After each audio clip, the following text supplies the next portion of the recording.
In November 1950, a storm unlike any in living memory swept across the Appalachian Mountains. It would be remembered as the Great Appalachian Storm, a monstrous collision of Arctic air and Atlantic moisture that battered 22 US states, flooding valleys, flattening barns, and smothering entire towns beneath white silence. In western Pennsylvania, snow rose past 30 inches, winds screamed above 100 miles an hour, temperatures plunged to 9 degrees Fahrenheit, Ruth 12 degrees C in Pittsburgh. Across the region, more than 380 people would lose their lives to the cold. To this day, meteorologists still list it among America's most powerful winter storms, a weather system so vast it bent jet stream patterns for weeks afterward. Imagine standing there. The Appalachians stretch around you like the ribs of a sleeping giant, their forests locked under sheets of early frost. Thanksgiving should mean warmth, the smell of bread, laughter around a table, but that year gratitude meant endurance. It was a holiday measured in breaths kept steady against the wind. If you enjoy these journeys, a like and a subscription mean more than you think. They directly keep this channel alive, and I'd love to hear from you too. Where are you listening from? And what time is it right now? Now settle deeper beneath your blankets. Together, we to step into that frozen November night. It begins before dawn. A sound wakes you, not thunder, not wind, but a hollow stillness that feels alive. The mountains seem to hold their breath. You lie beneath rough quilts, the air sharp enough to sting your throat, and for a moment you think the silence itself might crack. When you rise, the boards are cold beneath your feet. The room smells faintly of iron, pine smoke, and the sour edge of snow. A clock ticks with exaggerated patience. Somewhere below, the radio murmurs through static, a calm male voice naming counties already cut off, barometric pressure dropping to record lows. The sound flickers, falters, then dies. Power lines sagging with ice have silenced the outside world. You strike a match and light the lantern. Its flame sways, a small ember adrift in pale blue dawn. The glass chimney fogs with breath, and in that tiny halo you see your fingers trembling, not from fear, not yet, but from the raw nearness of the cold. The air bites like powdered glass. You breathe through your scarf and watch frost bloom on the fabric. Outside, the horizon dissolves. Sky and earth have merged into one dim sheet of pewter. You open the door just enough to look. Wind slides in, thin and metallic, carrying the scent of frozen pine and distant smoke. The first flakes fall sideways, larger than you expect, drifting more like ash than snow. They land on your sleeve and do not melt. Beyond the porch, the world has been wiped clean of colour. Fence posts stand like ghosts. The creek that usually gurgles behind the house has gone still, a pane of cloudy ice. When you step onto the path, your boots sink with a faint squeal, the sound swallowed instantly by the air. Somewhere deep in the woods a branch gives way, a sharp crack echoing between hills. Then nothing. You remember stories told by elders about blizzards that sealed cabins for days, but those were memories from another century. You never thought the mountains could turn against their own. Now the wind rises with a low moan that trembles through the trees. The noise carries a strange tone, a human note, long and mournful. It's the sound of air forced through frozen hollows, but your skin crawls as if something enormous were breathing just beyond sight. Back inside, the cabin feels smaller, its wooden walls thin as paper. You drop another log onto the fire and kneel close. The flame licks upward, orange on blackened stone. Sparks drift like tiny stars before vanishing. For a heartbeat, the warmth reaches you, and you almost forget the world outside. Then a gust strikes the chimney, forcing smoke back into the room. The air thickens. Your eyes water. The storm has found you. You move through the single room by habit, checking the window latches, tightening the door bar, banking the coals. Your breath follows you in pale ribbons. On the table sits the makings of a Thanksgiving meal: a smoked ham wrapped in cloth, a jar of beans, a small sack of cornmeal. Simple food, but tonight it looks ceremonial, a promise that tomorrow will still exist. The wind changes pitch. It roars down the valley like an oncoming train, pressing at the walls until the nails complain. You feel the house flex, a slow pulse under your palms. Snow whips past the windows, a white river flowing sideways. For a moment you can't tell if it's day or night. The light has gone grey and directionless. Your shadow disappears altogether. You think of the neighbours, the farm a mile uphill, the couple with the newborn. You wonder if their stove still burns, if they too are listening to this voice of the storm. You tell yourself you'll check once it eases, but the thought feels hollow. Nothing eases tonight. A heavy thud comes from outside. You freeze. Another follows, dull, slow, deliberate. The barn door. You grab your coat, open the entry just a crack and peer into the white chaos. The wind seizes the door, nearly tearing it from your grip. Snow pours in, glittering like powdered light. You glimpse the pump handle jerking as if tugged by invisible hands. Then a shape moves, not an animal, not clear, and vanishes into the swirl. The door slams shut under its own weight. You stand motionless, heart hammering. Minutes, or maybe hours, slide past. Time has lost its rhythm. You sit by the fire, listening to the storm's vocabulary: hiss, moan, crack, sigh. Each sound reshapes the room. Even the flame seems uncertain, bowing low as drafts sneak under the floorboards. The cold presses closer, heavy as sleep. When you look again at the window, frost has claimed it completely. Feathery patterns crawl across the glass, ferns, rivers, stars, a whole frozen forest blooming in silence. Behind that silver veil the world ceases to exist. You touch the pane with one finger. The chill burns. You imagine your touch leaving a mark on the other side, a human trace the storm will soon erase. Outside something groans, a deep wooden sound, the barn roof perhaps bowing under the weight. You picture the animals shifting uneasily, their breath turning to fog. Duty tugs at you, but fear roots you where you stand. The storm sip's voice is too vast, too alive. Even opening the door feels like challenging a god. Another gust hits. The lantern flickers. The fire dims to a deep, breathing red. For a heartbeat, total darkness swallows the room. Then the coals brighten again, pulsing like a slow heartbeat in the hearth. You realize you're counting that rhythm, inhaling with the glow, exhaling with the fade, until your own pulse aligns with it. The wind outside lowers, not gentler but heavier, a deep continuous hum that fills your chest cavity. You sit very still, wrapped in every blanket you own, the smell of smoke and damp wool clinging to your hair. Your thoughts drift to neighbours, to warmth, to the fragile fact of being alive inside a wooden box while nature remakes the world beyond. You wonder if gratitude can survive cold like this. And somewhere between one breath and the next, you begin to understand that tonight will not simply pass. It will carve itself into memory, into bone. Outside, the storm moves like a living thing, and the air itself turns to glass. You wake to a strange, colourless light. It isn't morning, not really, more like the pale, directionless glow that comes when the sun can't quite reach the earth.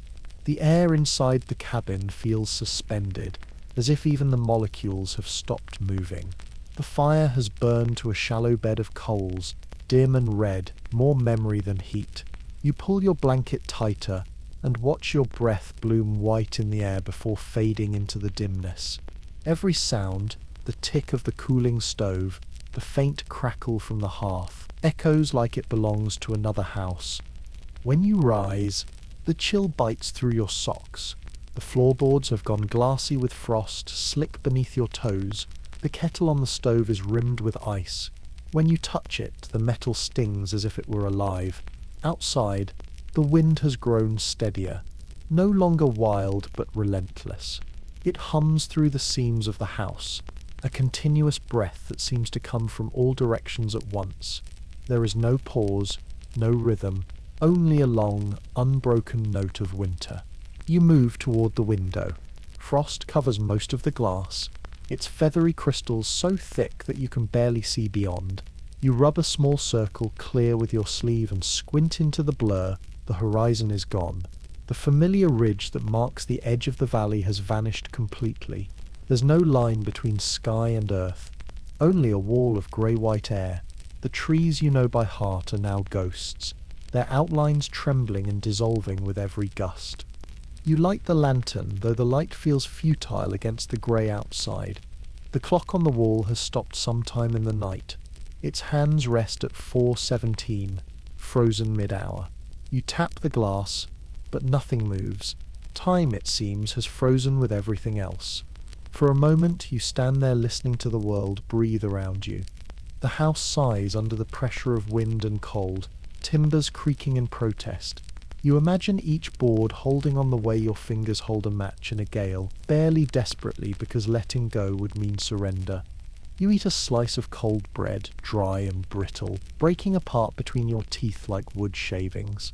The taste barely exists, but the act of chewing gives your mind something to do besides listen. Outside, the wind rearranges the snow again and again, sculpting ridges and valleys that last only minutes before they vanish. The storm is erasing and rewriting the world faster than you can imagine it. You think of the hills beneath all that snow, of streams and fences and trails that still exist under the surface, invisible but waiting. The thought steadies you. If the land remembers itself beneath the storm, maybe you can too.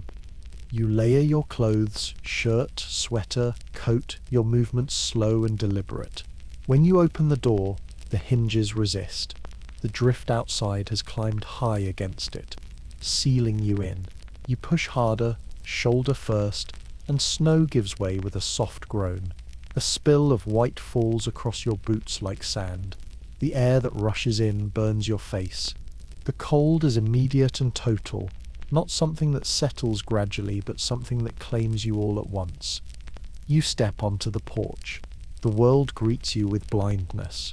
Snow falls not down but sideways, a dense swirling curtain that devours distance. The yard, the fence, the creek, gone.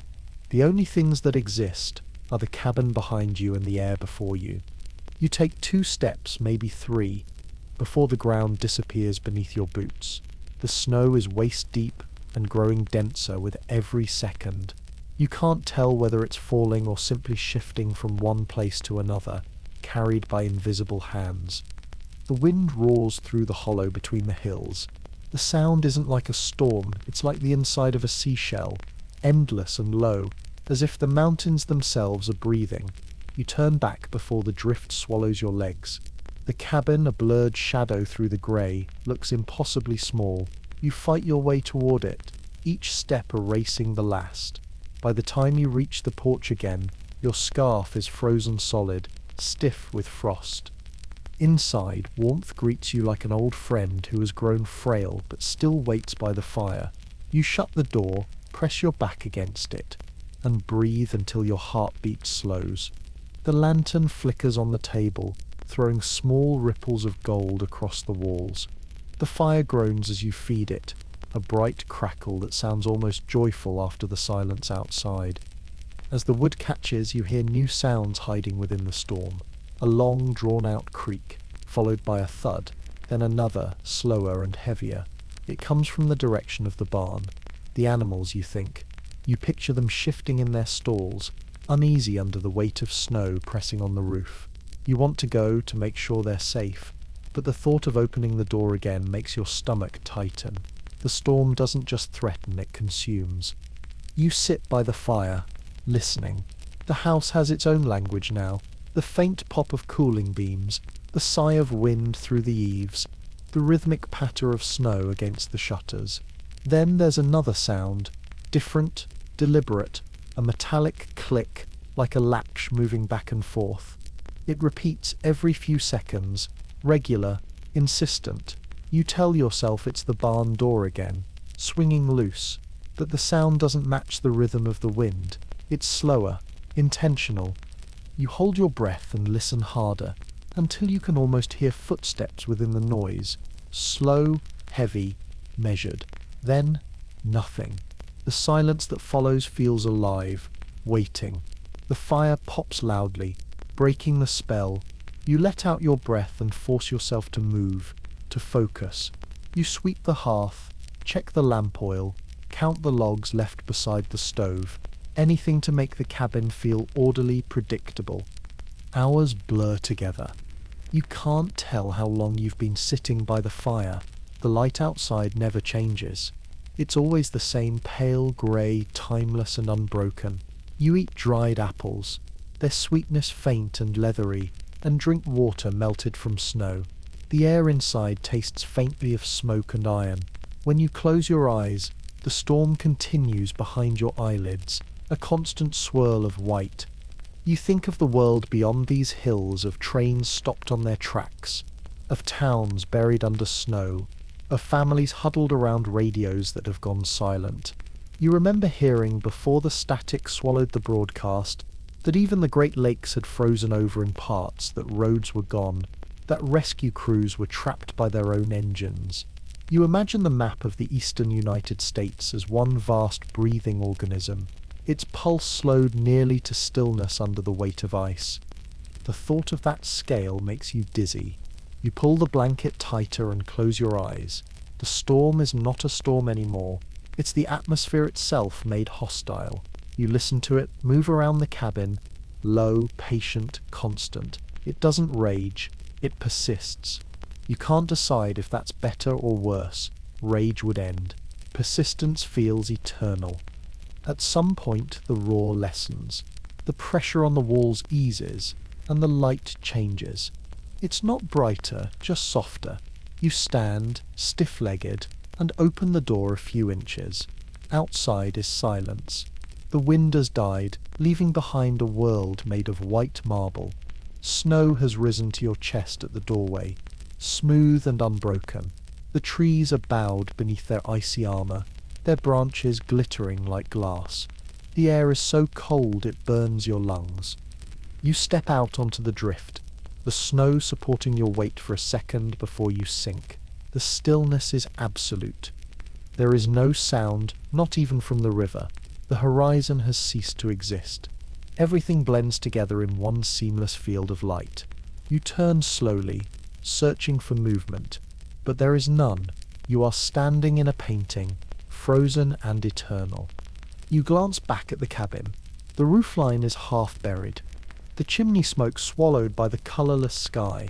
For a moment you feel as though you've slipped out of time entirely, as though the storm hasn't just erased the horizon, it's erased the future.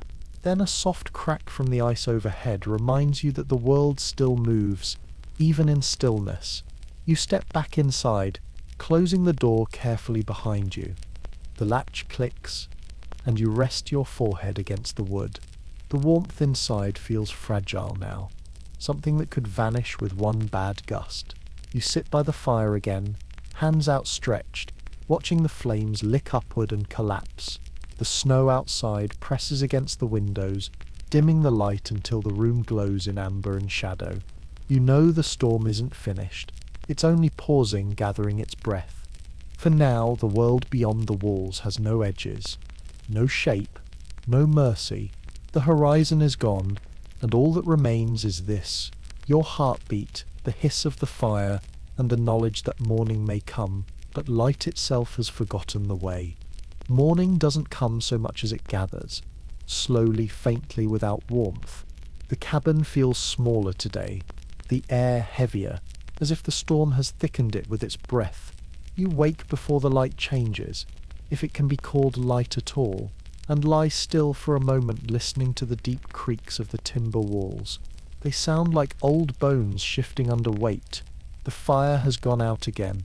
Only faint grey ash remains.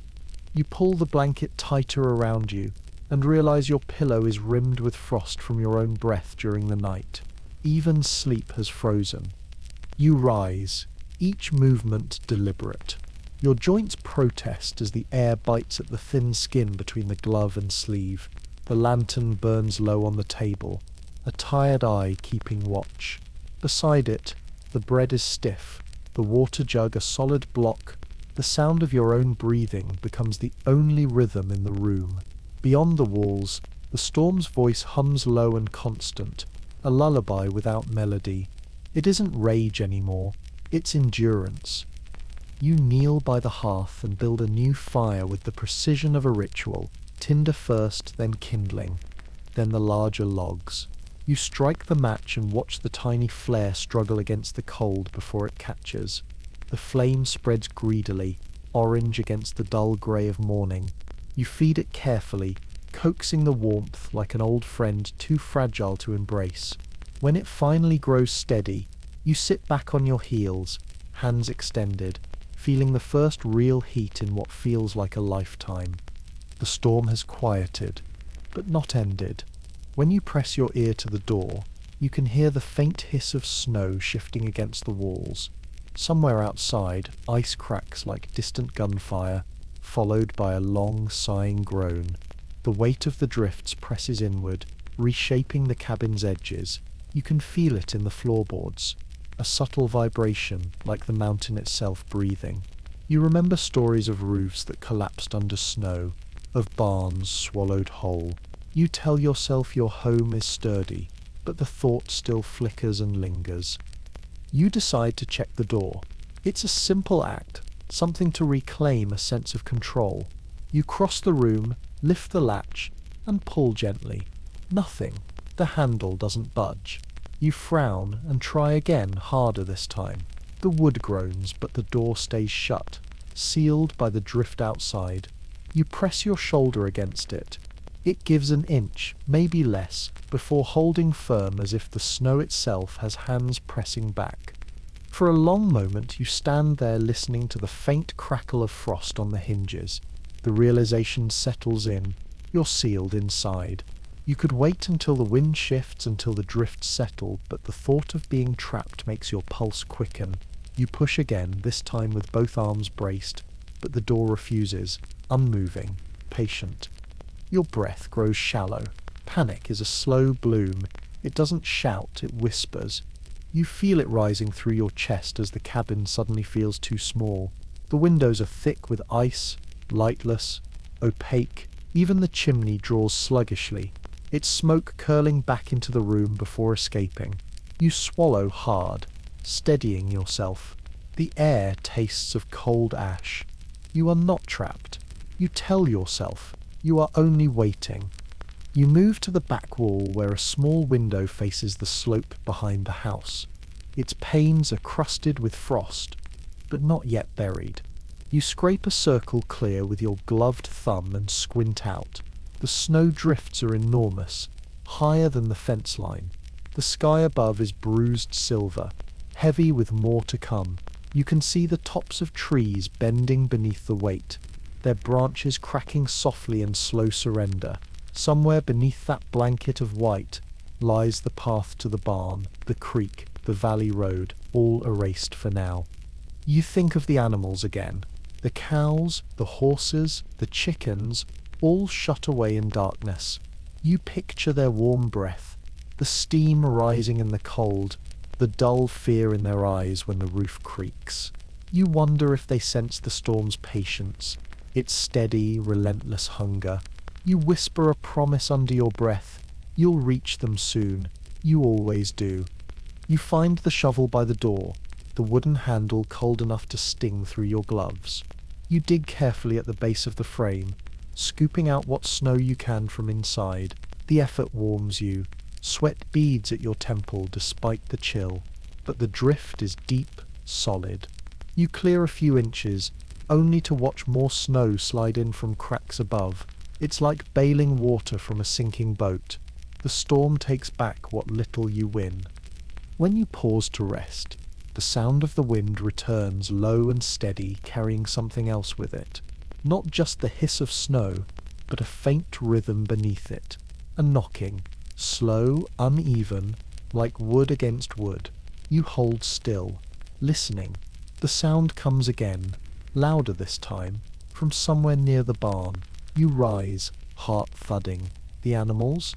A branch? Or something else carried by the wind? You press your face close to the window, but all you see is white. The noise repeats, one knock, pause, another, shorter, then silence. The rhythm doesn't belong to the storm. It feels deliberate. You tell yourself it's the wind shifting the barn doors. You whisper it aloud, as if saying it will make it true. Still, the hairs along your neck lift. You stoke the fire higher, letting the noise fade behind the crackle of wood. The orange glow softens the edges of the room, warming the air enough for the frost to retreat an inch from the windows. You sit close, hands extended, and breathe deeply until your thoughts slow. You remember the last Thanksgiving before this one. Neighbors crowded in the house, laughter, a full table. It feels distant now, a life lived by someone else. Gratitude had been easy then. Now it's a quieter thing, hidden in the simple act of warmth, in the stubborn heartbeat that keeps you company. You rest against the wall and close your eyes for a moment, letting the hum of the fire replace the wind's voice. Time drifts. You might have slept a little, but you're not sure. When you open your eyes again, the light has changed. The grey outside has deepened into steel blue. Evening, or maybe afternoon. The storm has blurred those borders too. You decide to try the door again. You grip the handle and pull. It holds fast, unyielding. You push your shoulder against it, until the wood groans in protest. The snow on the other side doesn't give. You set the shovel down, and instead use your gloved fists to beat the panel, sending dull thuds through the quiet. Each strike sends a fine shower of frost down from the ceiling. When you stop, your breath comes ragged and fast. You lean your forehead against the cold wood and whisper, "Come on," though you're not sure who you're speaking to, the door, the storm, or yourself. You stay there, forehead pressed to the grain, until the cold forces you back. You sink into the chair near the hearth, and let the exhaustion settle over you. The wind outside seems to sense your stillness. It rises again, wrapping around the cabin in long, slow gusts. Snow shifts against the windows, heavy as ocean waves. For a strange moment you imagine the house adrift at sea, a lone ship on an endless white tide. Hours pass. The fire burns low again, its light pulsing like a heartbeat. The door remains closed, the wind steady. You've stopped trying to measure time. You drink melted snow from a tin cup, chew the last piece of smoked ham. Outside, the knocking has stopped. The world has returned to its dull, endless quiet. When you finally rise, you notice the smallest change. A thin line of light at the bottom edge of the door. Faint, blue-white, almost invisible. But there, you kneel and brush the frost away. A pocket of space has formed where the snow has shifted, leaving just enough room for air to move. You press your ear close. The sound of the storm filters through, softer now, less like a roar, more like breathing. You close your eyes and listen. The world outside feels alive again. Not just a weight pressing down, but a pulse moving through everything. It's still dangerous, still vast, but for the first time you sense its rhythm slowing. You think, maybe tomorrow, maybe the door will open then. For now, you let the fire fade and wrap yourself in your blanket. The storm continues, steady and immense, but its edges feel farther away. You rest your head against the chair, eyes half closed, and watch the faint glow at the door's edge flicker with each gust. Somewhere beyond that wall of snow, the horizon waits, hidden but patient, like the morning you still believe will come. When you wake again, the world is muffled in a silence so thick it almost hums. The storm's roar has faded into stillness, but that stillness carries weight, as if the snow itself has pressed the valley into submission. For the first time in 2 days, you can hear the creak of the rafters and the soft pop of cooling wood. The fire in the hearth is only embers, a dull orange breathing beneath a veil of ash. You rub your hands together, feeling the blood crawl sluggishly through your fingers. The air smells faintly of smoke, wet wool, and the metallic tang of melting frost. The light filtering through the window is pale blue, like the inside of a frozen lake. For a few seconds, you let yourself hope the storm has passed. Then a new sound breaks the quiet, a low, uneasy moan that vibrates through the floor. It takes you a moment to recognize it. The cows. You sit upright, heart quickening. The barn stands just 30 yards from the cabin, but in this world of ice and silence, it might as well be a mile away. You remember the last time you saw it, the dark outline against a curtain of snow, the wind tearing at its roof like claws. You rise and go to the window. The glass is fogged white, but when you scrape it clear, you see only a blank wall of snow pressed against it. The barn is invisible, swallowed whole. You dress quickly, pulling on layer after layer until you feel like a figure carved from cloth and leather. The boots are stiff with frost. It takes effort to force your feet inside. The shovel leans by the door where you left it. You take it in both hands, set your jaw, and test the latch. The door gives a little more easily today. The air that rushes in smells almost clean, sharp and cold, carrying the faint scent of pine. You push harder, wedging your shoulder against the frame, and after a moment the snow on the other side collapses in a heavy sigh. A narrow opening appears, and through it spills the first true light you've seen in days. Outside, the world is unrecognizable. The yard has become a frozen sea, the drifts sculpted into rolling dunes that glitter like powdered glass. The fence posts are gone, the trees reduced to dark stumps bowed beneath their icy burdens. Even the path to the barn has vanished, replaced by a smooth, glistening plain. The air is painfully still, and every sound you make, the crunch of your boots, the scrape of the shovel, feels enormous. You dig one step at a time, clearing a path through snow that rises nearly to your waist. Each shovel falls in slow motion, heavy and reluctant to leave the blade. The air burns your throat when you breathe. Somewhere in the distance, ice cracks with the sharpness of breaking bone. You move faster, fueled by worry more than strength. Every few steps you pause, straining to hear over the blood pounding in your ears. There, that low moan again, followed by the dull thud of hooves shifting inside the barn. When you finally reach it, you stop to catch your breath. The building looks wrong, its shape distorted by the weight above it, snow piles nearly to the eaves, pressing down on the roof until it curves inward. Frost clings to the planks, thick as paint. You touch the outer wall. It's like stone beneath your glove. The air around the structure hums faintly with tension, wood groaning in slow, rhythmic complaint. You find the door buried beneath a ridge of snow. Only the iron handle shows. You dig with the shovel until the drift collapses inward, revealing the frame. The latch is frozen solid, so you strike it with the back of the shovel. The metal rings out like a bell, startling in the silence. You strike again and again, until at last the ice fractures with a brittle crack. The door shifts an inch, then another. When it finally opens, a gust of warm animal breath greets you, thick with the smell of hay, manure, and life. Inside, the air steams faintly. The cows stand in their stalls, sides heaving, eyes wide and glossy with fear. Frost has formed on their hides, tracing delicate white lines along their backs. They turn toward you as one, lowing softly, a sound half relief, half exhaustion. You move among them, touching each flank, murmuring reassurance, as if your voice could fill the space with warmth. The smallest calf presses its nose into your sleeve, and the cold of its breath seeps through to your skin. You can feel its ribs under your hand, sharp and thin. You check the troughs.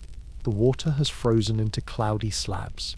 You break it with the heel of your boot, scooping out chunks until the dark liquid shows beneath. You lift a bucket of feed from the shelf, but it's half empty. You hadn't expected the storm to last this long. You divide it carefully among them, small measures watching as they eat slowly, each movement sluggish from the cold. The sound of chewing fills the barn, rhythmic and steady, a heartbeat of survival. Above you, the rafters groan again. You look up, the weight of snow presses against the roof, making the wood bow in graceful, dangerous arcs. Frost drips from the nails in slow, rhythmic beads. You grab a rake and prod at the beams, testing them. The wood trembles but holds. Still, the sound unsettles you. You remember tales from winters long ago, barns that folded like paper under the storm's weight, animals buried alive in silence. You push the thought away. You move to the far stall where the old mare stands. Her breath rises in slow white plumes, her mane stiff with ice. She watches you with dark, patient eyes. You lay your hand against her neck and feel her warmth seep into your palm. For a moment, the storm outside seems distant, irrelevant. There is only this: the smell of hay, the steady thrum of life, the small sound of trust between creature and keeper. Then, from somewhere above, comes a sound like a sigh. Long, low, followed by the groan of shifting timber. You freeze. A handful of snow falls through a crack in the ceiling, scattering across the mare's back. The roof shudders, then stills. You glance upward, every nerve alive. The barn has survived so far, but the strain is unmistakable. You know you can't stay long. You finish your rounds quickly, checking the beams one last time before you back toward the door. The cows murmur softly as you leave, their voices blending into one low harmony. When you step outside again, the air feels sharper, brighter. The clouds have thinned, revealing a slice of washed-out sky. The storm isn't gone, but it's resting, gathering itself for whatever comes next. You shovel your way back toward the cabin, the path filling behind you as wind stirs faintly across the drifts. The stillness is deceptive. You can feel the storm's presence like pressure behind your eyes. The snow reflects every flicker of light, dazzling, endless. When you finally reach the cabin door, you hesitate and look back. From this distance, the barn seems half submerged, its roof glittering like a frozen wave. For a moment you wonder if, by morning, it will be gone again, buried in white, folded into the earth. Inside, the warmth of the cabin feels fragile after the barn's humid air. You drop the shovel, pull off your gloves, and hold your hands over the fire.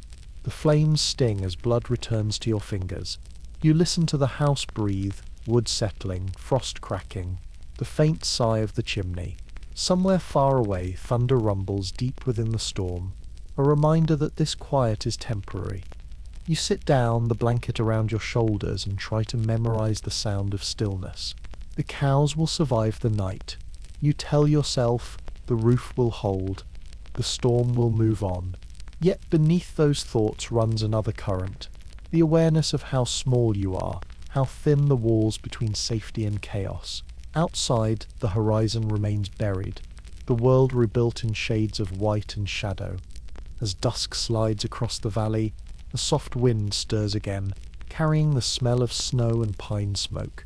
You rise to add another log to the fire, and when the flames flare, they cast your reflection onto the frost-covered window, a faint silhouette surrounded by light. Beyond it, nothing moves. The barn stands silent, the animals waiting, the storm whispering to itself in the distance. You close your eyes and listen. The house creaks, the wind sighs, and beneath it all, you think you can still hear the faint rhythmic sound of the cows breathing, a fragile heartbeat echoing across the frozen world. You hold on to that sound as darkness deepens once more, a reminder that life continues even beneath the weight of silence. If you enjoy these journeys, a like and a subscription mean more than you think. They directly keep this channel alive, and I'd love to hear from you too. Where are you listening from, and what time is it right now? By the time the next morning arrives, the world has turned to metal. The sky hangs low and colourless, a lid of dull iron sealing the valley beneath it. You wake to the hollow ache of still air. No wind, no sound, only a silence that feels forged rather than born. Even the fire seems quieter, its crackle subdued beneath a film of cold. The cabin smells of damp smoke and old wood, of melted snow and fatigue. You sit up slowly, wrapped in layers that no longer feel warm, only heavy. Your breath ghosts into the room, suspended for a moment before fading into nothing. Outside, the storm hasn't ended. It has hardened. The snow is no longer soft but crusted with ice, sharp-edged and glittering. Every gust of movement sends tiny shards scattering through the air like ground glass. The light, filtering through the windows, carries no warmth, only reflection, bouncing off the drifts until everything glows faintly silver. You run your hand across the inside of the window, clearing a patch with your palm. Frost immediately begins to reclaim it. The world beyond looks still and dangerous. A frozen ocean waiting for a careless step. You pull on your coat and boots and open the door. It takes effort. The frame sticking from last night's thaw and freeze. The hinges groan, and the sound carries far into the emptiness. The cold slaps you with the familiarity of a ritual, sharp, immediate, absolute. You step outside and the snow doesn't crunch. It shatters. The crust breaks beneath your weight, the sound echoing like glass underfoot. Each step feels uncertain, every movement slow. Above you, the sky presses closer, heavy and featureless. It looks solid enough to reach up and touch, to feel the chill of metal against your fingertips. You make your way toward the barn again, the shovel slung across your shoulder. The drifts have shifted in the night. They no longer form smooth waves, but jagged ridges, wind carved into hard lines that glint under the grey light. The air is thick with tiny particles of ice, swirling and glittering as you move. Your breath forms clouds that hang around your face, refusing to disperse. The barn stands ahead, half buried, its roof bowed but still intact. The snow on top has fused into a sheet of ice, pale and opaque. You touch the outer wall and feel it tremble slightly under your hand. Inside, the animals shuffle restlessly. Their sounds reach you as muffled vibrations through the frozen boards, life muted but persistent. You find the door frozen shut again, though less tightly this time, and strike it with the shovel's edge until it gives way. The smell that spills out is thick and earthy, heavy with breath and hay, and the lingering warmth of bodies. You move through the dim interior, checking each stall. The cows lift their heads as you pass, eyes dark and calm, their breath rising in small clouds. You break the ice in their troughs, refill the feed from the dwindling sack, and stroke each flank as you go. They respond with slow movements, the rhythm of survival continuing even when the world outside seems to have stopped. The mare snorts softly as you pass, stamping one hoof against the frozen floor. You murmur her name, a sound meant as comfort, though you aren't sure if you're comforting her or yourself. A sharp crack interrupts the quiet, followed by a slow, splintering groan above you. You freeze, gaze snapping upward. A beam along the far end of the roof bows deeper than before, heavy with ice. You hurry toward it, heart hammering, and brace the rake against the ceiling, testing the weight. The wood creaks but holds for now. You scrape at the frost, dislodging chunks that fall and shatter on the ground. The sound echoes through the barn like gunfire, startling the animals. They shift and murmur, their unease contagious. When the immediate danger passes, you stand breathing hard, the handle of the rake vibrating in your hands. The sky outside glows faintly through the gaps in the roof, a dull pewter light that flickers like dying coals. You realize the day isn't brightening, it's simply changing temperature, as if the light itself has turned cold. You leave the rake propped against the wall and head back toward the door, your breath harsh and fast. Outside again, the landscape feels alien. The air is so still it amplifies every tiny sound, the creak of a branch, the whisper of shifting snow, the faint drip of melting ice. You can hear your own pulse in your ears. You walk a little farther from the barn, down toward the buried fence line. The drifts here are sculpted into shapes that mimic waves, frozen mid-motion. Each one glints like crystal, reflecting the faint grey light in shards. You kneel, scoop up a handful of snow, and hold it until your gloves wet through. The crystals cling to your skin, burning with cold. They are beautiful and cruel and endless. You think of the world beyond this valley, of cities where the snow has piled against windows, where people dig tunnels through streets that no longer have names. You imagine trains locked in place, their engines silent under blankets of white, and rivers frozen so solid that they no longer remember movement. The entire eastern spine of the country has gone still, waiting for warmth that won't come. You wonder how many others are standing like you now, staring into this iron-coloured sky and wondering when it will break. The quiet deceives you into believing the storm has finally ended, but as you turn back toward the cabin, you feel the faintest stir of air, soft at first, then sharper, cutting through the stillness. The wind begins again, cautious, testing. It snakes across the snow, lifting powder in delicate spirals that catch the light. You watch them twist, shimmer, and fade. Within minutes, the air is alive again, whispering through the valley like the first murmur of a waking beast. The sound grows, layers building upon one another, until the sky begins to vibrate with motion. You hurry inside, closing the door behind you, but the sound follows, a distant moan that rises from the mountains and swells into a roar. The fire flickers, reacting to the sudden draft that slips through unseen cracks. The window panes tremble faintly in their frames. The reprieve is over. The storm hasn't passed. It has only paused to gather strength. You add wood to the fire until it blazes, light spilling across the floor in trembling gold. The air smells of resin and smoke, the kind of warmth that stings your eyes but soothes your mind. You sit close, hands out, palms prickling as feeling returns. The wind outside grows louder, angrier, driving against the cabin in steady blows. Snow hisses against the window, erasing the faint light from the world beyond. The hours pass in fragments. Sometimes the storm howls like a living thing. Other times it drops to a low, steady hum. You measure time by the fire's hunger. Another log, another hour survived. The door rattles on its hinges, each tremor sounding like a question. How much longer can you hold? As dusk returns, or maybe it's just the storm thickening, you think you hear something beneath the wind. A rhythm, the same dull, heavy knocking you heard before, but closer now, resonant. You strain to listen. It comes again.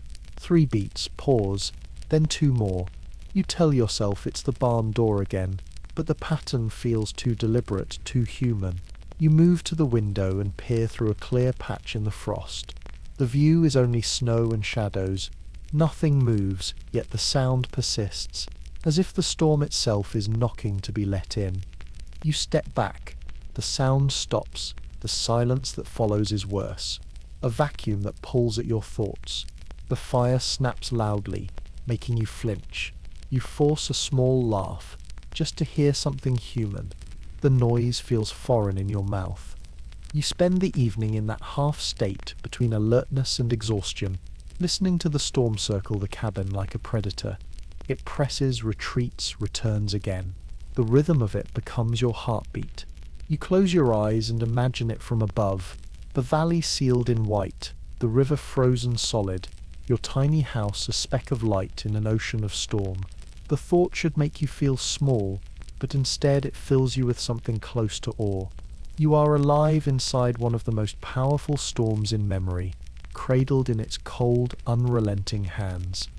As night settles again, the wind reaches its crescendo, rattling the shutters and sending drifts slamming against the door. The house groans, but it holds. The fire burns lower, its glow pulsing like the memory of warmth. You sit in that dim light, wrapped in a blanket that smells of smoke and wool, and let your mind drift towards sleep. The last thing you hear before you fade is the sound of the wind shifting pitch, the voice of the storm deepening into something almost like song. It isn't beautiful, but it's honest. The voice of a world remade in ice and breath, a sky the colour of iron, a wind that never forgets. Evening bleeds into the room in a thin metallic wash. and the cold moves closer as if it has learned your routine and knows when you are tired. You bank the fire the way you were taught, coals raked forward, fresh split oak laid like careful ribs, a wedge of kindling tucked in as if you were tucking in a child. The first flare is shy. Then the wood accepts its fate and the flames take higher, brighter, licking the soot-black stones with quick, eager tongues. You hold your hands out and feel the sting that means your skin is still yours. Frost blooms again along the inner walls, a delicate fernwork that grows when you aren't looking. You run a finger near it but not through it, resisting the small, destructive urge to erase it. The stovepipe twangs as it expands, a plucked wire in a silent orchestra. The whole cabin answers in kind. Minute clicks, softened pops, the creak of a beam remembering it is wood. The room smells of resin and iron. If you lean close to the lantern, you catch the sweet acrid ghost of lamp oil, a scent that clings to your sleeves and hair. You imagine people will remember this winter by its smell as much as by its silence. You settle on the floor close to the hearth, back against the chair, blanket around your shoulders. In the reflected light, your hands look older, cracked at the knuckles, reddened where the cold sharpened them. You rub at a split that burns when you flex your fingers, then hold them toward the heat again until the pain turns into a throb you can breathe through. The fire answers in soft pops and collapses, the rhythm steady enough to borrow. You let your breath match it, slow in, slower out, until the room's edges soften and widen.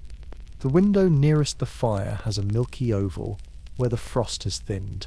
You can't see the valley, only your own vague shape and the orange flutter of the flames. Your face is a suggestion more than a fact. Eyes, shadow, a cheekbone, the curl of breath fogging and fading.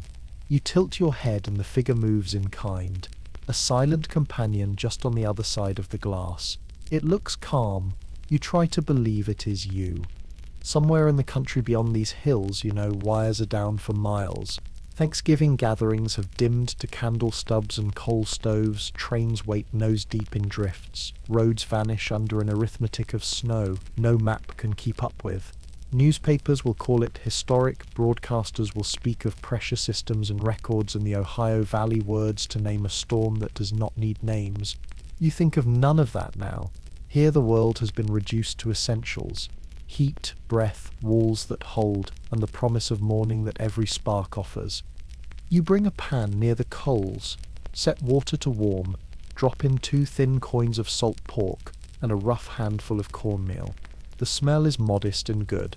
Smoke, fat, a hint of sweetness from the grain. When you taste it, it is better than it has any right to be. You let it sit heavy and kind in your stomach, a warm stone where fear can't live.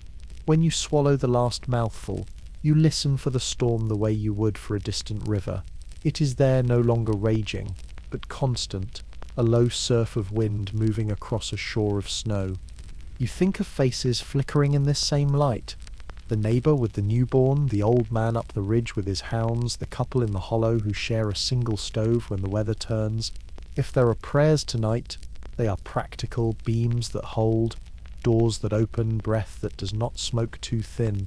A letter you once read tells of winters when frost grew fur on blankets and chickens slept in kitchens with people to keep the eggs from freezing. The kind of detail that feels apocryphal until you see your own walls glistening with crystals and hear the shy cluck your memory offers from another room. Records hint that families kept one room sealed, lived there for a week at a time, ate plain and close and spoke less to conserve more. You wonder which of your habits will pass for legend if anyone asks you what this storm was like. You stand to check the door again. The latch is slick under your fingers. Your breath fogs the wood. You lift, press, and feel the panel lean against you like a tired shoulder. It holds, a loosened seam at the sill, sighs a thin draft over your ankles, and you welcome it the way sailors welcome a star, proof that a world exists beyond the hull. When you step back toward the fire, the room brightens half a tone. An ember collapses into a soft bright that warms your cheek in a narrow stripe. You move through small rituals, You mend a glove with clumsy thread, stitch crosswise over a rent that will reappear by morning. You pour a thimble of lamp oil from a bottle whose cork has frozen to the neck. You worry it free with your teeth and spit the taste from your tongue. You set a pan of snow near the coals to melt for drinking, and watch as the white slackens into clear. Tiny black flecks, ash, char, float and swirl like a constellation in a shallow sky. You drink anyway. It tastes of smoke and the tin cup and something you can only call mountain. Every hour or so the wind remembers anger. It shoulders the house, rattles the shutter, hisses along the sill, then goes back to its dimmed, endless work. When it flares, a faint frost smoke lifts from the floorboards and hangs in the lantern light like breath. You can feel it on your lips, the way January kisses have a taste. Your teeth ache with it, a hurt that has nothing to do with decay and everything to do with weather. You think of the animals, how the cows exhale in long white ropes, how the mare stands square, hooves planted, ears turning to the roof each time it flexes. You picture their faces lit briefly by the lantern you left hanging, each eye a small, patient planet. If gratitude has a shape tonight, it is their warmth returning to your hand, a shared heat that says this is still a living place. It occurs to you that light has weight here. Hold the lantern high, and the room leans toward it. Set it down, and shadow slips back with quiet authority. The fire makes a second lantern on the floor, an oval of orange that pools and breathes. Firelight changes faces too, erases fatigue, deepens hollows, paints a kind of grace even on worry. You angle the lamp's reflector toward the ceiling, and the whole cabin seems taller, as if space might be invented by illumination, when lumber won't suffice. You pull the chair closer, and sit in the zone where heat and cold make their treaty, one shin warmed, one chilled through the blanket. This is where stories live best. You think in the border weather of a room, you don't speak them aloud. You let the room tell you one instead, how the boards came from a stand of oak 2 ridges over, how a storm 20 winters past taught the eaves to throw snow wide, how hands you cannot name pounded these nails, and believed in their staying power. The house is not old. Tonight it feels ancient. Through the thin oval on the window, the sky is the colour of pewter again. You watch snow, find the pain in tiny starbursts that give up their shape the instant they touch glass. The pattern changes by the minute, fern to feather to frost-scribed river. You promise yourself you will notice even this when the world turns green again, that you will see summer as the other face of the same coin, and not as escape, but as answer. The fire slumps, then rouses. You feed it 2 splits and a knee of wood that you saved because it looks like a puzzle piece. It sits wrong at first, then settles and sparks, throwing out a gasp of light so bright it draws a startle from you. In that flare you see your reflection again, and beyond your shoulder the room looks like a print from an old calendar, stone hearth, iron kettle, a person made of wool and smoke.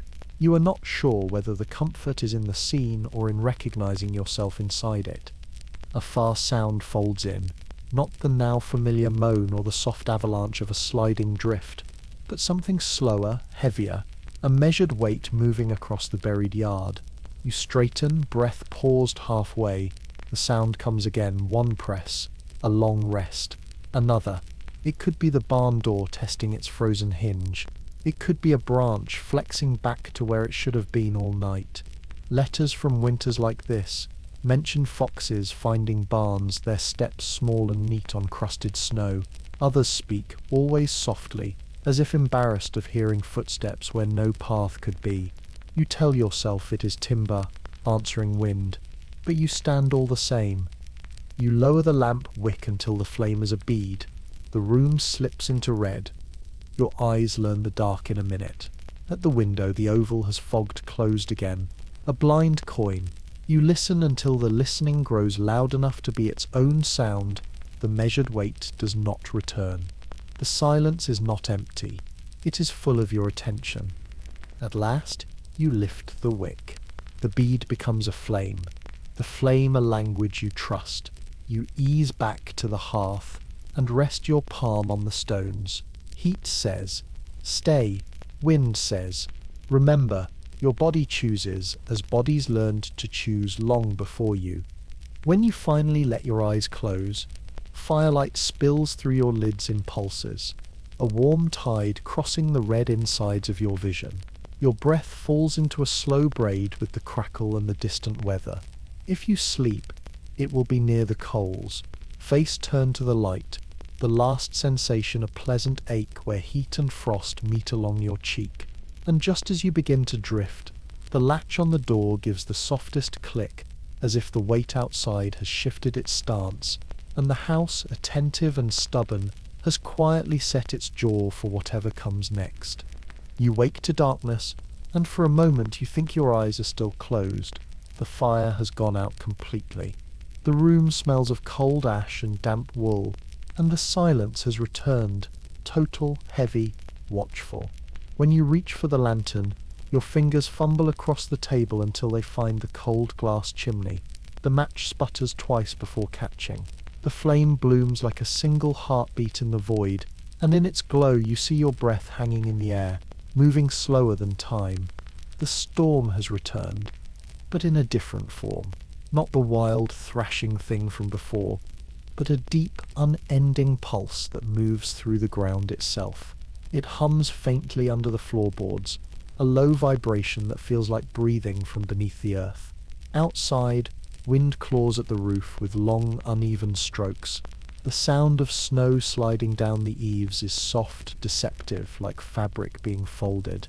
The horizon no longer exists, only the sound of distance closing in. You dress in layers without thinking. The motions have become automatic. Shirt, sweater, scarf, coat. The fabric feels heavier each day, the wool stiff with frost that never quite melts. You light the stove and feed it the smallest pieces of kindling, conserving what little wood remains stacked by the wall. The fire hesitates, then answers, a small flare in the dark. You hold your hands over it, waiting for the heat to find you. Your mind drifts to the outside world, to the radio that fell silent days ago. You wonder what the cities look like now. Pittsburgh, Columbus, Wheeling. You picture streets buried under the same white that walls you in. Street lamps flickering above tunnels of snow. Whole neighborhoods sealed under the same weight. You imagine strangers huddled in apartments and church basements, waiting out a storm that has rewritten the country. Maybe somewhere a family sits exactly like this, counting the hours by the hiss of the wind and the heartbeat of the fire. You eat the last of the dried apples, chewing slowly, savoring the sweet tang as though it were luxury. Each bite makes a sound louder than you expect in the still room. You think of the word Thanksgiving and realize how far its meaning has stretched. Gratitude isn't feasting now. It's breath that doesn't freeze, a roof that still holds. You smile at the thought, faintly, without humor. Sometimes survival itself is the feast. When you open the door to check the snow level, it moves like a living thing. A wall of white leans against the frame, pushing back as you push forward. You carve a shallow slit, just enough to look out. The night is absolute, sky and earth blending into one black horizonless space. Snowflakes sweep past, fast and sideways, catching the lantern light for a second before vanishing. The air smells metallic, sharp, electric. Somewhere deep in the storm, something cracks, wood or maybe ice splitting under its own weight, and the sound ripples through the valley like thunder underwater. You close the door again, forcing the latch shut, and stand still. Beneath the wind you think you can hear voices, low, indistinct, rising and falling like waves. You know it's the wind, just the wind, shaping sound through distance and ice, but the cadence feels human. It draws you closer to the window before you realize you've moved. You clear a patch of frost with your sleeve. The outside world stares back, blank, silver, endless. Nothing moves, and yet the whispering continues, curling through the glass. You whisper back, half a greeting, half a question, though no words leave your mouth. Time slips strangely tonight. The fire burns low, the lamp flickers, and you begin to feel untethered. Every few minutes you stand to stir the embers, just to hear the sound of something alive. When the logs catch again, the flames seem different, taller, brighter, as if desperate to remind the air what warmth looks like. Their light paints the walls in ripples, glowing and retreating, like a tide that never reaches shore. In that light, the frost on the window sparkles, forming delicate constellations that shift and reform before your eyes. You start to imagine patterns in them, rivers, trees, faces. The longer you stare, the more they resemble things that could be real. You think again of the barn, the cows, the mare, the fragile weight of life depending on your next walk across the field. You promise yourself that if the wind drops by morning, you'll go again no matter what. It's the only purpose that feels solid. Purpose, you realize, is what keeps warmth inside the chest even when the fire dwindles. Another sound rises through the night. Not the moan of wind or the sigh of timber. Something closer, heavier. A slow rhythm. Thump, pause, thump. You straighten, holding your breath. It comes again, from beneath the floor this time. Dull and deliberate, as though the mountain itself is shifting its shoulders under the snow. You tell yourself it's just settling wood or ice expanding in the ground, but when it repeats, evenly spaced, the air inside your lungs turns to stone. The sound moves from below to the wall, a deep vibration that passes through the frame and into your bones. And then, as quickly as it began, it stops. The silence afterward is immense. You sit perfectly still, your hand hovering near the lamp. The light flickers as if uncertain, and a soft gust creeps through the chimney, carrying a breath of snowflakes that vanish as they touch the coals. You murmur something under your breath, maybe a prayer, maybe nothing at all, and force yourself to move. The act of motion feels like defiance. You pour melted snow into a cup and drink, letting the cold water anchor you. You're still here, you tell yourself. The storm can hum and whisper and shift, but you remain. Hours pass, or something that feels like hours. The wind rises again, erasing the strange quiet that came before. The cabin rocks gently, timbers flexing in slow rhythm. You feed the fire until the logs catch and flare, watching the smoke climb in smooth ribbons before curling out through the flue. The light warms the air just enough to bring color back to your hands. You stretch them toward the flames, studying their movement. Every small tremor feels exaggerated, like the body itself is remembering what motion is. You close your eyes and picture the valley before the storm. Green ridges, rust-colored barns, the smell of wet soil after rain. It seems impossible now that such colors ever existed. You try to summon them, but the imagination fails. The mind only remembers what it feels, and tonight it feels only grey. Perhaps that is how people forget summers, not by neglect, but by endurance. When the fire grows low again, you add a final log, the largest one left. It catches slowly, smoke coiling along the grain before bursting into light. You drag the chair closer, wrap the blanket around your shoulders, and sit facing the hearth. The heat washes across your face, soft and rhythmic, like a hand stroking hair. The crackle becomes a lullaby. You listen to the wood speak in tiny pops and sighs, the sound older than language. Something shifts in you as you listen. Fear, once sharp, dulls into reverence. You no longer fight the storm. You live inside it. The sound of the wind, once violence, now feels like breath.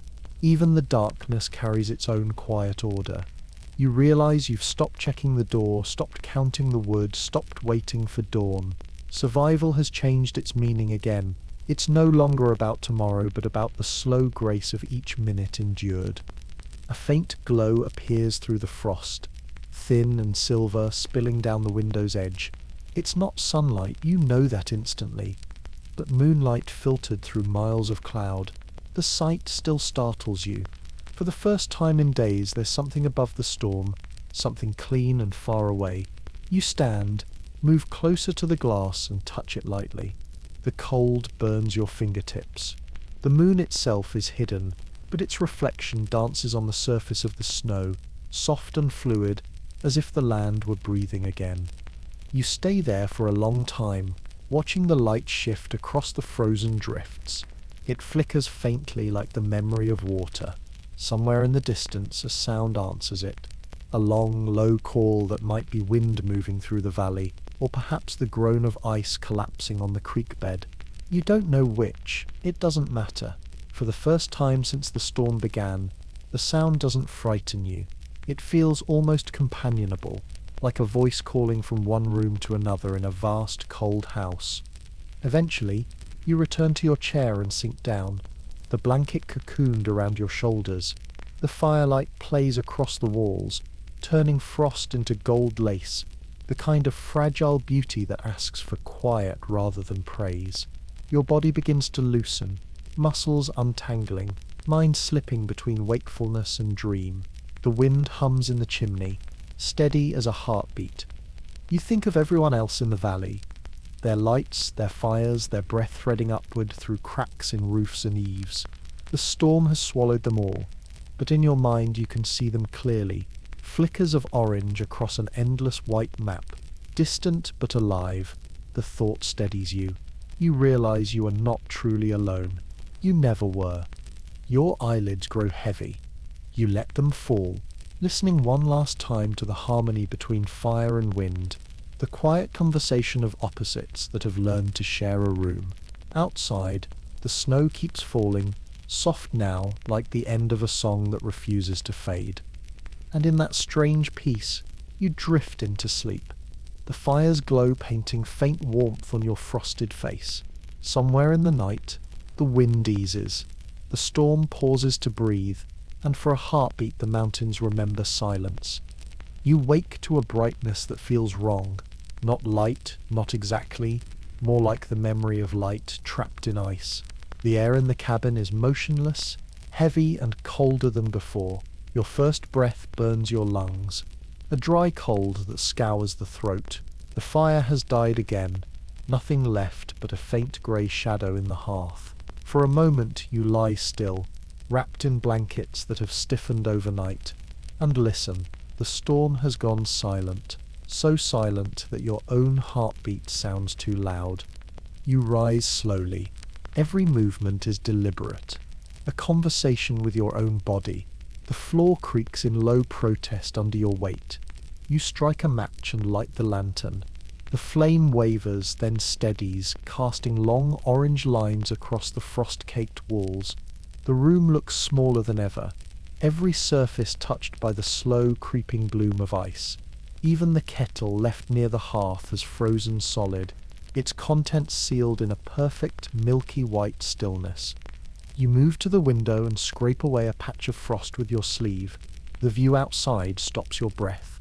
The world has disappeared. The snow has climbed to the eaves, pressing against the glass so tightly that it filters out the shape of everything beyond. There is no horizon, no distance, no sky, just white upon white, seamless, endless. You realize the cabin is completely buried. The thought lands with physical weight, pressing against your ribs the way the snow presses against the walls. You test the door, knowing the answer before you try. The latch moves easily, but the door doesn't. You push harder. The frame groans. The wood flexes slightly, then stops. You shoulder it once, twice, the impact dull against packed snow. It doesn't give. The world outside is not only silent, it's solid. You are sealed in. You step back, breathing hard, the air burning cold inside your chest. The lantern light wavers, throwing your shadow huge against the far wall. You listen, half expecting to hear the muffled echo of your own movement returned from outside. Nothing. Only the sound of frost cracking somewhere in the timbers. The house is holding its breath, waiting. You force yourself to think methodically. The chimney is still open. You can smell a faint draft, the ghost of moving air. You'll need to keep it that way. You kneel by the hearth and begin to rebuild the fire from what remains. A few small logs, splinters of kindling, the scraps of a broken chair leg. The match flares, catches, then dies. You try again, this time cupping your hands close around the flame, shielding it like something sacred. It catches, hesitates, then begins to eat slowly through the wood. The light warms the room in small patches, pushing back the shadows inch by inch. You sit close enough to feel the sting in your cheeks, the slow thaw of fingers. For now, that's enough. The silence, though, is harder to bear. The absence of the storm is its own kind of noise, a pressure that fills your ears and demands attention. You tap the side of your boot against the floor, just to prove you can still make sound. The hollow echo comforts you. When you glance again at the window, a fine mist of frost has already reclaimed it. The snow presses against the glass like a great white hand. You can almost imagine it breathing, the weight shifting slowly, exhaling around you. You picture the entire valley sealed beneath this same endless layer, every barn and tree and fence post erased. It feels impossible that anything still lives beyond these walls. The cows. The thought jolts through you like a spark. You rise too quickly, the blanket falling to the floor. If the barn has been buried, the animals won't last long. You move to the back window, the one that faces the slope, and begin scraping at the frost until your fingers ache. The light that filters through is dim but not gone. There's space behind it, maybe air, maybe hope. You fetch the shovel and strike at the sill. The sound is dull, muted by snow. You chip away carefully, carving a narrow channel where the glass meets the frame. When you press your gloved hand against the edge, you can feel cold air seep in through the smallest crack. It's something, a path, however small. You widen it with the blade, scooping out handfuls of powder that fall like sand onto the floor. Each motion feels heavier than the last, but you keep going. The air grows sharper, freer. When you finally pull the window open, a wave of white collapses inward. Snow pours onto the floor, spilling in glittering mounds across the boards. The cold that follows is so pure it hurts. You step back, coughing from the sudden shock of it, but there it is, the outside, pale light, thin and unreal, spilling into the room like liquid silver. You stand at the edge of the opening and look out. The world beyond is transformed. The snow has swallowed everything to the roof lines. The barn roof shows only as a curve beneath the drifts, its chimney like a single finger reaching toward the sky. No colour, no sound, only light. The air carries a faint hum, not wind exactly, but the echo of a world still adjusting to silence. You climb onto the sill, bracing your feet against the wooden frame, and step carefully into the drift. The snow holds you at first, crusted and hard, then gives suddenly, swallowing you to the knees. The shock of it steals your breath. The air here feels thinner, as though it's been filtered by the storm itself. The cold works instantly through your gloves, biting at your fingers. You dig a narrow path toward the barn. Every motion slow, deliberate. The shovel's blade slices through the surface with a soft hiss. The snow is layered. Ice, powder, ice again. Each stratum telling a story of hours you didn't see. You stop to rest every few steps, leaning on the handle, chest heaving in the frigid air. Above you the sky is not blue or grey but colourless, a flat expanse of light without warmth. Halfway there you pause. The silence is perfect, total. You can hear your own heartbeat, your breath, the faint whisper of snow settling around you. It feels like standing inside the pause between two thoughts. Then, faintly, a sound reaches you. Not the groan of wood or the crack of ice. Something softer, a low, drawn-out moan from somewhere beneath the snow. The cows, they're alive. You dig faster, shoveling with hands and blade, pushing snow aside in frantic rhythm. The motion warms you, your heart hammering against the layers of wool and coat. When the shovel finally hits wood, the sound rings clear and bright. You clear around it, exposing the barn door. The frame is bent inward, bowed under the pressure of the drift. You strike it once with the shovel, then again, and the latch gives. The door opens only a few inches, enough for a gust of warm animal breath to escape. The sound that follows is unmistakable. Movement, shuffling, the slow rhythm of life continuing in darkness. You push the door wider, forcing space for air to pass through. The cows blink at the sudden brightness, their eyes reflecting the thin silver light. Steam rises from their bodies, curling toward the roof beams where frost glitters like dust. You whisper to them, the sound of your voice strange in your own ears. It doesn't matter what you say, the tone is what matters. You check each stall, running your hands along their flanks, murmuring nonsense and comfort. Their warmth seeps into you, a living heat that feels older than language. You break the ice in the water troughs again, refill them with melted snow from the bucket, scatter what feed remains. The cows eat slowly, their movements sluggish but steady. The smallest calf nudges your sleeve, searching for reassurance. You scratch the space behind its ear, and it exhales a soft mist into the cold air. When you step outside again, the light has changed. The sky glows brighter, though the sun itself never appears. The air feels alive again, moving faintly across the valley, whispering through invisible paths between the drifts. You stand there for a moment, shovel in hand, staring at the landscape that has swallowed your world. The mountains look softer now, their sharp ridges rounded by snow, their silence almost tender. You turn back toward the cabin. The narrow trail you carved looks fragile, already filling with loose powder.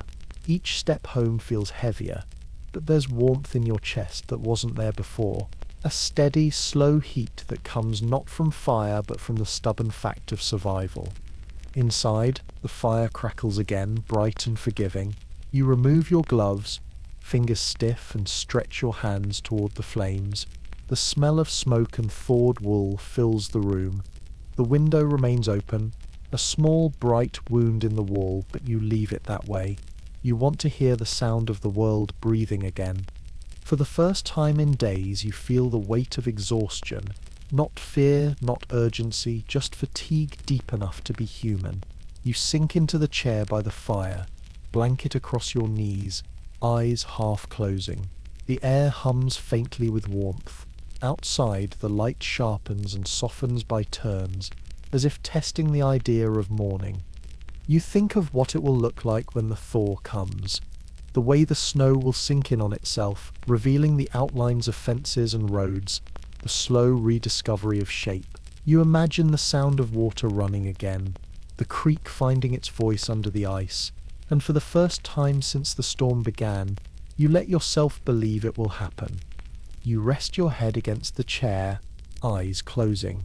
The air smells of pine smoke and cold iron, a scent that will never leave you. The snow outside shifts, sighing as it settles, and the sound is so gentle you almost mistake it for breathing. You smile faintly, the warmth of the fire soaking through to your bones, and whisper into the stillness, "We're still here." Outside, the valley sleeps beneath its shroud of white. Inside, a single flame dances against the frost, a fragile promise that morning, whenever it comes, will find you waiting. When you wake, the air feels different, thinner, moving again. The silence has loosened its grip. Somewhere above the roof, the wind has changed direction, brushing softly instead of striking. You open your eyes to a dim golden glow, seeping through the edges of the window frame. It isn't sunlight yet, but it's close. For the first time in days, the light has color. You sit up slowly, joints stiff and heavy, as if carved from the same wood that frames the cabin. The blanket slides from your shoulders, falling into a heap that holds the shape of your sleep. The fire has burned itself low, leaving a faint orange whisper among the ashes. You stir it carefully, coaxing a thin flame from the grey. The warmth that spreads across your fingers feels like a small miracle. You move to the window and scrape away the frost.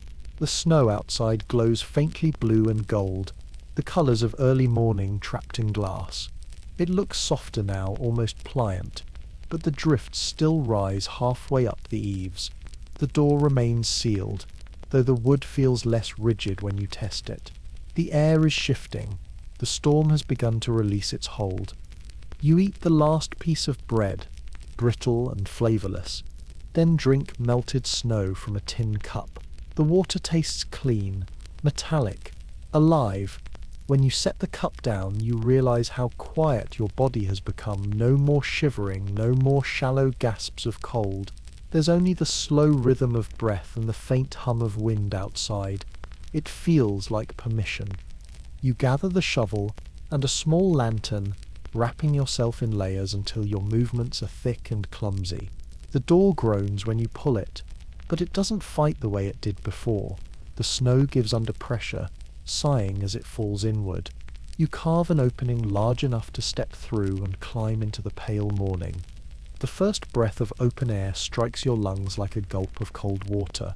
The wind carries the faint scent of pine and something sharper, ozone maybe, or the bare edge of thawing ice. The world has changed colour. The sky, once iron, now gleams faintly yellow at the horizon. The storm has lost its voice, leaving behind a quiet that feels almost shy. You lift the shovel and begin to dig. The snow near the door is crusted hard, layered with ice that cracks like pottery beneath the blade. Each strike sends small fractures spreading through the drift, lines of weakness that open under your hands. You fall into a rhythm. Strike, lift, throw, strike, lift, throw. Your breath visible, your arms aching but steady. The tunnel forms slowly, narrow at first, then wide enough for you to move through. It curves upward, toward where the light seems brightest. The air inside the tunnel smells faintly of earth and frozen sap. Every few minutes, you stop to listen, to feel the mountain breathing above you. The sound of distant cracks and sighs echoes faintly, snow settling in the warming air. You keep digging, your pulse sinking to the steady scrape of metal on ice.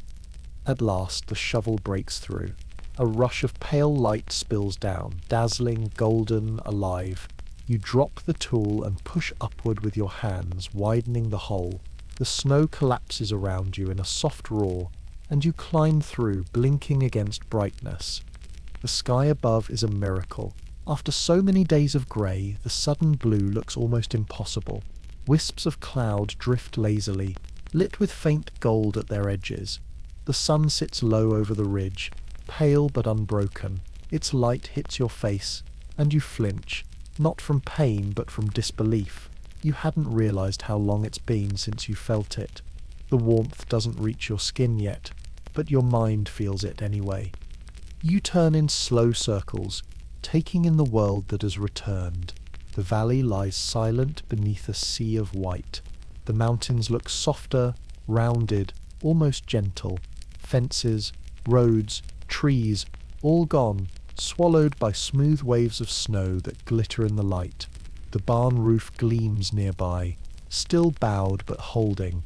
You can see where the animal's breath has melted small vents in the drifts, faint halos of steam rising like ghosts.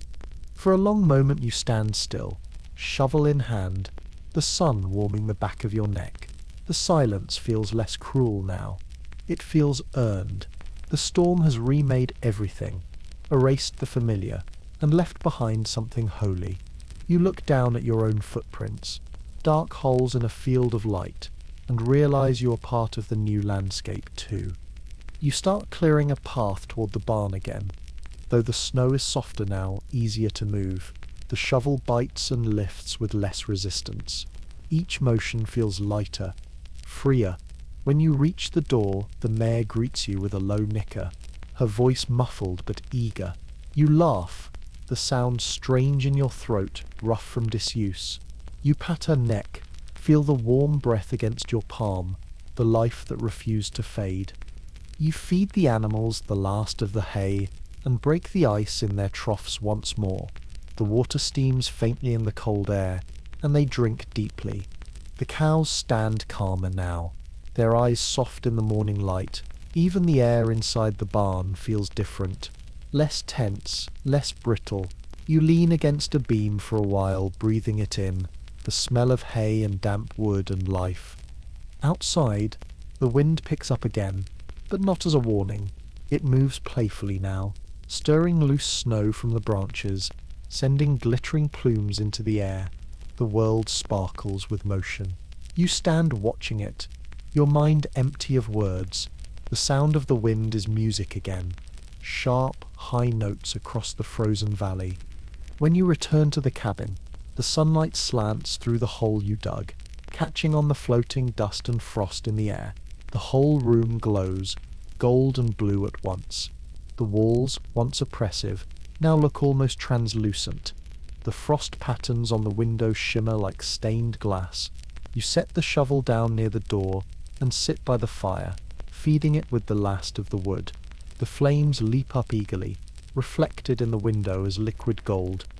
You take off your gloves and hold your hands near the heat. The skin on your knuckles is cracked, bleeding in thin lines, but the warmth seeps through anyway. You tilt your face toward the fire and close your eyes.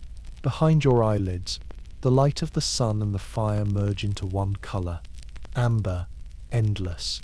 For a moment, the world feels still, perfectly balanced. The storm has ended, but its echo lingers in everything. The way the floor hums faintly under your feet, the way the air tastes of metal and pine. Even in peace, the memory of motion remains. You realize that silence is not absence, but transformation. The storm hasn't left. It has simply changed shape, become part of the mountains. The snow, the breath you take now. You think of everyone else who weathered it, of other fires burning in hidden cabins, of other hands thawing over stoves. The thought brings a strange comfort, a thread connecting every survivor through the cold. You imagine the valley as it will be weeks from now when the thaw comes, streams breaking open, roads appearing again, doors unsealing themselves to the sound of dripping roofs. You imagine laughter maybe, even music. For now though, you let yourself be still. The storm has given you its gift, perspective carved in ice. You know now what the world looks like, stripped bare of noise and hurry. It looks like this. Snow glinting beneath a pale sun, breath turning to silver, silence deep enough to hear your own heart. As afternoon drifts toward evening, you climb once more through the tunnel and stand outside. The light is softer now, turning the snow pink and violet. You look up at the sky, clear, infinite, and feel a quiet gratitude that doesn't need words. The mountains glow like embers along the horizon. You think of how easily this valley could have forgotten you, and how steadfastly it held you instead. When you return inside, the fire hums low, the light golden against the frost. You sit in the chair, the blanket over your shoulders, and listen to the crackle, the wind, the faint drip of thawing snow from the eaves. Each sound feels like a promise. You are still here. The world is still here. And when the last light fades from the window, replaced by a softer blue, you whisper it again, the words carried by the breath that fogs the glass. We made it. Outside, the snow stirs one final time, glittering in the moonrise. The mountains breathe. The night begins again, but now it feels gentle, like rest after endurance, like peace after prayer. The sun rises thin and uncertain, as if it too must learn again how to climb. Its light spills across the valley like warm breath, softening the angles of the snow and painting the drifts in faint tones of rose and gold. You wake slowly, not from cold this time, but from an unfamiliar stillness that feels almost tender. The air inside the cabin carries a hint of warmth, the first true sign that the long siege has ended. The frost on the walls begins to weep, thin threads of water running down to the floorboards. Every drop is a small, deliberate sound, the world remembering how to move. You sit up and listen. No wind, no moaning timber, only the hush of thaw. The quiet feels clean, almost holy.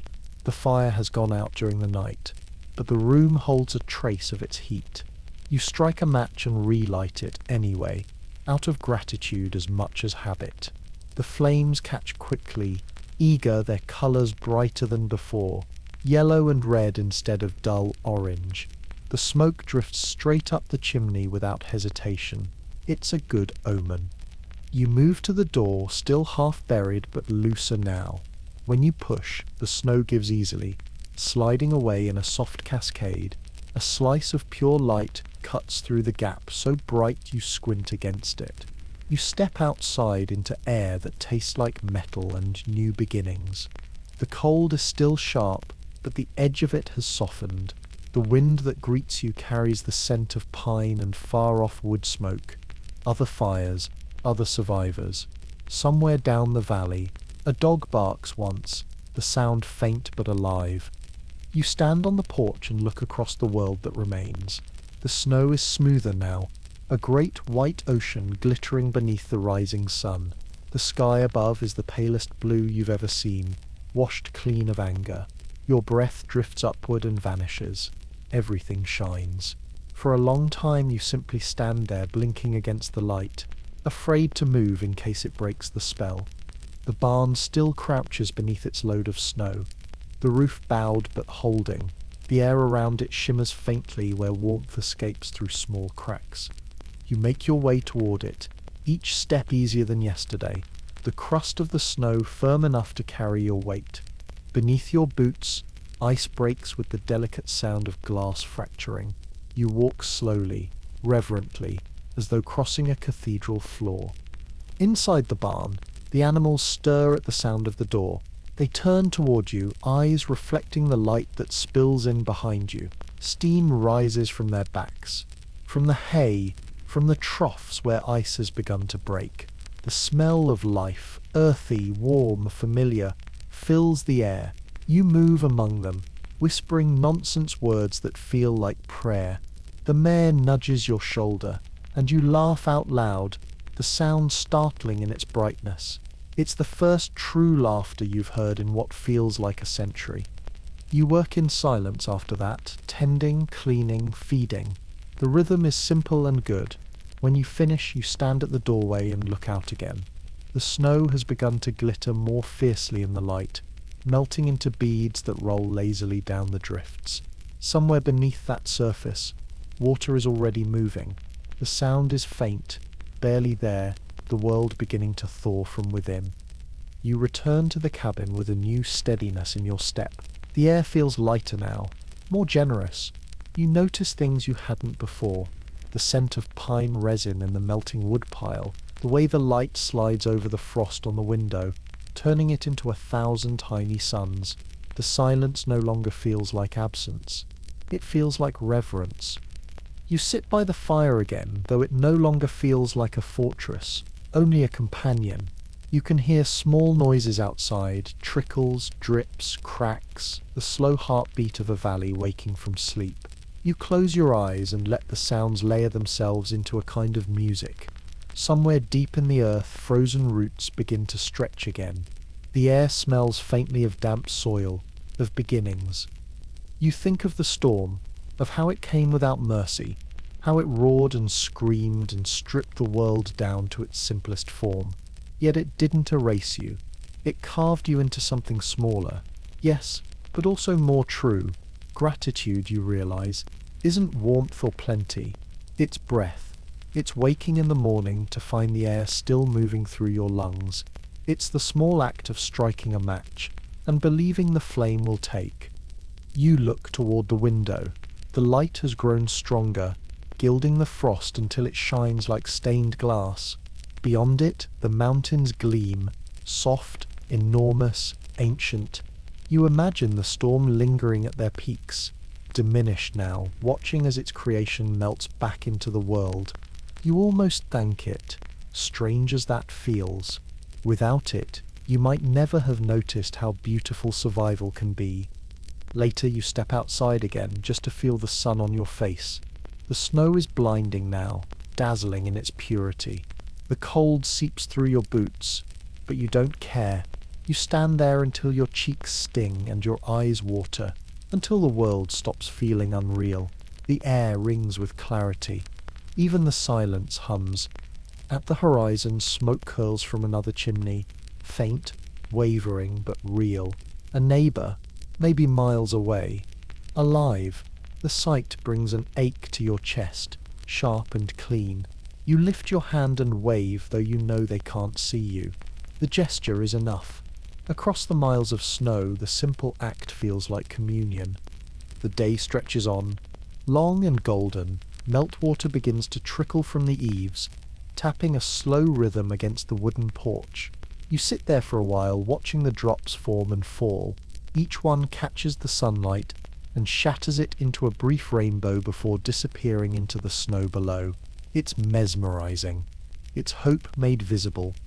When you finally return inside, the cabin feels warmer than ever. The air carries the faint scent of earth instead of frost. The fire hums softly, its flames steady and sure.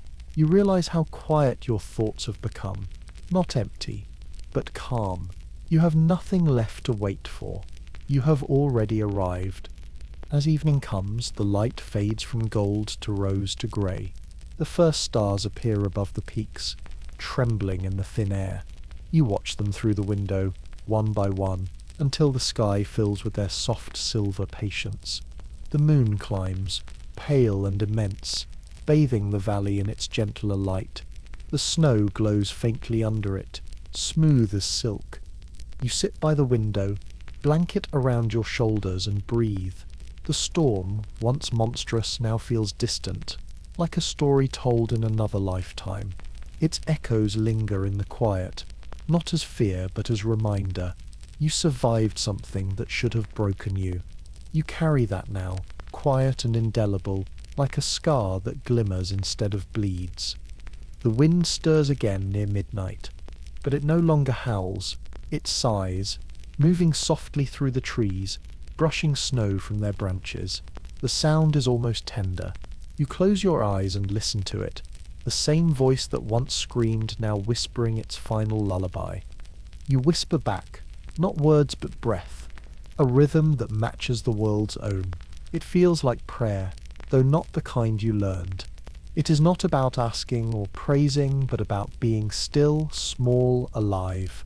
You realize that every sound, every silence, every act of endurance has been part of that same prayer all along. The storm didn't take, it taught. You lie down near the fire, its glow fading to amber. The light flickers gently on the walls, illuminating the thin trail of smoke rising from the chimney and the faint glimmer of meltwater still running down the wood. You can hear the slow rhythm of dripping outside, like the ticking of an unseen clock measuring not hours but recovery. You close your eyes. The warmth gathers around you, wrapping your body in a cocoon of safety. The cold is still out there, but it no longer belongs to you. It's part of the mountain again, where it was always meant to be. Your last waking thought is simple, that storms end, always, that even the fiercest cold must eventually give way to thaw. You smile faintly, the edges of sleep already pulling you down. Outside, the snow softens, the stars shimmer, and the wind carries a quiet benediction over the sleeping valley. The blizzard, once terror, has become prayer. You're safe now. The fire hums softly beside you, its glow slow and steady. The storm, the cold, the noise, all of it is fading, as if the world itself exhales after holding its breath too long. The air around you grows warm and still, smelling faintly of wood smoke and pine. The walls of the cabin blur at the edges, softening into shadow. Outside, snow drips steadily from the eaves, each drop a quiet heartbeat. The sound grows slower, further apart. You feel your own breath match it. In, out, in again, slower, deeper. The cold that once bit your skin is gone. In its place, warmth rises from the hearth, seeping through the floor, through your blankets, into your bones. The world is dimming, not into darkness, but into rest. The mountains outside fade to shapes, the stars to soft silver dust. Even thought slows, turning smooth and quiet. You are drifting, weightless, unhurried. You picture the valley as it is now, peaceful, gleaming beneath the moon, each house a small light still burning. You are one of them. You are part of that calm. The fire sighs one last time. Your breath steadies, matching the rhythm of the night itself. You stir safe. You stir warm. The storm is over. The world outside continues to thaw, gentle and unhurried as your mind drifts further into quiet. Sleep. Now, let the snow keep its vigil. Let the warmth hold you. Let the wind sing you to rest. Sweet dreams.